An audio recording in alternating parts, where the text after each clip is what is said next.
இது வரைக்கும் சப்ஸ்கிரைப் பண்ணாத நம்ம சேனலை சப்ஸ்கிரைப் பண்ணிக்கோங்க. இத்துடன் தொடர்ந்து வீடியோ வரணும்னா பக்கத்தில் இருக்க பெல் ஐகானை கிளிக் பண்ணிக்கோங்க.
நந்தவனம் சென்று மல்லிகை முல்லிகை மட்டுமே மறிக்கொண்டு பாரிஜாத மலர்களை எல்லாம் பறித்து வந்து உங்களுடைய அன்பு மகனாகப்பட்ட தெய்வதாசன் என்னும் லோகிதாசன் வணக்கம் செய்தேனப்பா. மகனே லோகிதா, தாய்த்துடைய பாதைப்படுத்தினா பூலோகம் புகழோகம் தபுலோகம் தொழிலோகம் என்று சொல்லக்கூடிய 7 மொழியிலே சிறு சிறப்போட வாழ்வாய் கண்ணே. தாங்கள் இருவரும் கொடுத்த ஆசீர்வாதம் அந்த தெய்வங்கள் கொடுத்தது போல எனக்கு இருக்கிறதப்பா. சரி, ஆனால் தேசத்துக்கு சென்றிருந்தீர்கள், திடீரென்று என்னை அழைத்தீர்களா? என்ன விஷயம்? நான் தந்தையார் ஏதோ அழைத்திருக்கிறார். அவரிடத்தில் ஒரு வார்த்தை பேசிட்டு வரேன். அரமணி இருக்கண்ணே. அப்படி? ஆமாப்பா.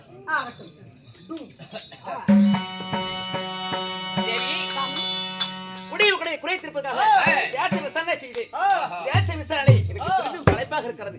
அதனால உன் மடியிலே படுத்து நித்திரை செய்ய வேண்டும், தாலாட்டு பாட வேண்டும் தேவி. அதுட்ட சாமி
சந்தோஷமாக இருக்கும்.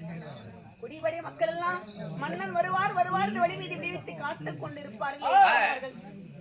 தூங்கியவரை எழுப்பதால் பாவம் என்று சொல்வார்கள். நானால அப்படி அரசல் இல்லையா, எழுப்பித்தானே ஆக வேண்டும்.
யாரோ ஒரு முனிவராலே நாடு நகர நோடி செங்கோல் அங்கவஸ்திரம் ஆணிமுத்து கொட்டு அனைத்தையும் விளந்து இவக்கும்படியாக கனவு கண்டேன் தேவி.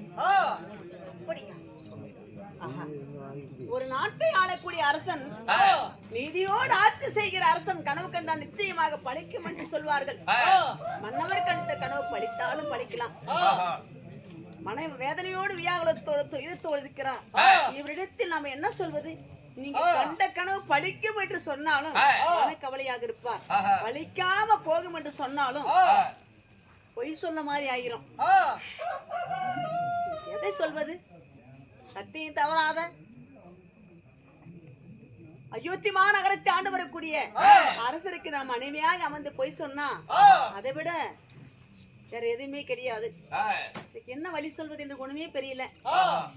முன்னோர்கள் சொல்லி இருக்கிறாங்க, பிறருக்கு குற்றமில்லாத நன்மை தருமானால் பொய்யே சொன்னாலும் அது உண்மை என்று கருதப்படும் என்று. வாய்மை எனப்படுவது யாதெனில் யாதொன்று தீமை இல்லாத சுழல். பிறருக்கு குற்றமில்லாத நன்மை தருமானார். அதாவது ஒரு முனிவராகப்பட்டவர் ஆசிரமத்துல தவம் செய்து கொண்டிருக்கிறார். 2 திருடர்கள் கள்ளர்கள் ஒரு பெண்ணை துரத்தி கொண்டு இந்த ஒரு வழியாக ஓடிக்கொண்டிருக்கிறாங்க. அந்த பெண்ணாகப்பட்டவள் அந்த ஆசிரமத்துல முனிவருக்கு பின்னாடி போய் ஒளிஞ்சிட்டு, முனிவரே யாரா தெரியல, 2 திருடர்கள் கள்ளர்கள் துரத்திக்கிட்டு வராங்க, இதுதான் அந்த திருடத்துல காப்பாத்தணும் வந்து அந்த முனிவருடைய காலில் அந்த அம்மா விழுந்துடுறாங்க. தெரியுமா, நீ போயிட்டு என் ஆசிரமத்தை பின்னால் ஒளிஞ்சிக்கோ, நான் தகுந்தவாறு புத்தி சொல்லி அவங்களை வெளியே அனுப்பி விட்டுறேன் அப்படின்னு நினைச்சிட்டு இருக்கிறாரு. அந்த திருடர்கள் 2 பேரும் வந்து, முனிவரை இங்க ஓடி வந்தாலும் ஒரு பெண்ணு எங்க போயிட்டா, உன்னுடைய ஆசிரமத்துக்கு தான் உள்ள நுழைந்தால் எங்க இருக்கிறாளுக்கு சொல்லுங்க, அப்படி சொல்ல விட்டால் உன்னை எங்கேயே கொலை செய்து விடேன் என்று மிரட்டுகிறார்கள். அவர் தகுந்தவாறு முனிவர் பதில் சொல்கிறார். அந்த அம்மா இங்க வந்தது உண்மை, இங்க அரண்மனை இல்ல, அதாவது ஆசிரமத்தில் இல்ல, இந்த வழியாக இப்பதான் புறப்பட்டாங்க. முனிவர் பொய் சொல்கிறார். அதுதான் பிறருக்கு குற்றமில்லாத நிமித்தம் அடுத்தவருக்கு இளைஞரில்லாத ஒரு பொய் சொன்னா அது உண்மைன்னு சொல்லுவாங்களாம். அத பொய்யில் எடுத்துக்க மாட்டாங்களாம் சொல்லி இருக்கிறாங்க. மன்னவரிடத்தில் தகுந்தவாறு புத்தி மரியாதையோடு சொல்லணும், தகுந்தவாறு சொல்ல வேண்டும். சாமி, அதாவது நீங்க நாட்டை ஆளக்கூடிய அரசன் இல்லையா, நீங்க கண்ட கனவாகப்பட்டது ஒரு அரசர் கண்ட கனவு.